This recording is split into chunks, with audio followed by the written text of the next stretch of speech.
अभी पाकिस्तान में जब खुदाई हुई तो वहां पर इसके सबूत मिले हैं कि यहाँ पर कभी कोई मंदिर था जो बाद में मस्जिद बनी, और ये भारत की पहली मस्जिद है। तो सबसे पहली मस्जिद के जो पुरातत्व जो सर्वेक्षण में जो जगह मिली है वो पाकिस्तान में देवल नाम की जगह है। आज खोजोगे तो देवल का आपको इतिहास भी नहीं मिलेगा। कराची से करीब 70-80 किलोमीटर दूर एक बड़ा जोर का शहर था जिसको देवल कहते थे। देवल शब्द क्यों पड़ा? क्योंकि देवालय था वहां। देवालय शब्द अपभ्रंश होकर देवल हो गया। वहां एक ऐसा मंदिर था जिसकी ध्वजा बहुत ऊंची थी, झंडा इतना ऊंचा झंडा था कि दिन में कोई भी जहाज वाला देखकर उसको अपनी दिशा पता चल जाती थी कि वहां पहुंचना है हमें। और रात्रि में उसी मंदिर के ऊपर दीपक जलता था। दीपक ऐसा नहीं छोटा मोटा, कई मन घी डालकर एक बहुत बड़ी अग्नि जलाई जाती थी ताकि रात्रि में जो नाव हैं उनको दिशा मिल सके कि यहाँ पर वो बंदरगाह है, वो शहर है, वो देवल है। मोहम्मद बिन कासिम ने जब आक्रमण किया 3 दिन तक लड़ता रहा। 3 दिन तक मोहम्मद बिन कासिम राजा दाहिर के बेटे जय सिंह से लड़ता रहा। ऐसा युद्ध हुआ कि मोहम्मद बिन कासिम को समझ नहीं आया कि भागूं कहां से।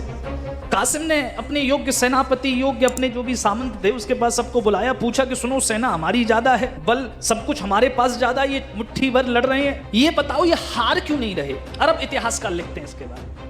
तब वहां पर उसके जो मंत्री सेनापति थे उन्होंने बात पता करी कि ये मुट्ठी भर सैनिकों में जोश काय बात का है, ये लड़ किस बात पे रहे। 3 दिन हो गए घुसने नहीं दे रहे सेना को। तब पता चला कि इन सभी की एक मान्यता है। मान्यता क्या थी? मान्यता ये थी कि जब तक मंदिर का जो झंडा है, ध्वज है, जब तक वो साबुत है, जब तक वो फहरा रहा है, तब तक हम हारेंगे ही नहीं। मान्यता थी। उसके बल पर वो सभी सैनिक लड़ रहे थे, उसके बल पर जय सिंह लड़ रहे थे, उसके बल पर राजा दाहिर की सेना, मुट्ठी पर सेना जूझ रही थी महाराज। मोहम्मद बिन कासिम बस हारने वाला था, लेकिन जैसे उसको पता चली कि झंडे को देखकर लड़ रही है, तब उसने अपने सारे तीरंदाज समेटे। बोले सुनो, तुम्हें सेना से लड़ना ही नहीं है, फिर क्या करना है? तुम्हें तो इस झंडे से लड़ना है।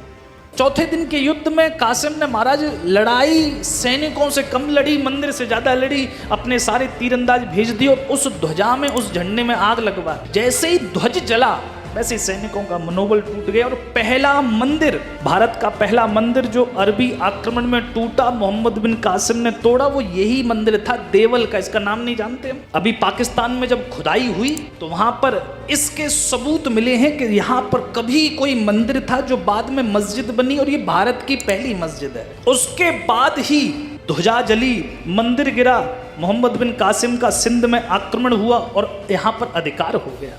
ये पहला सफल अधिकार था।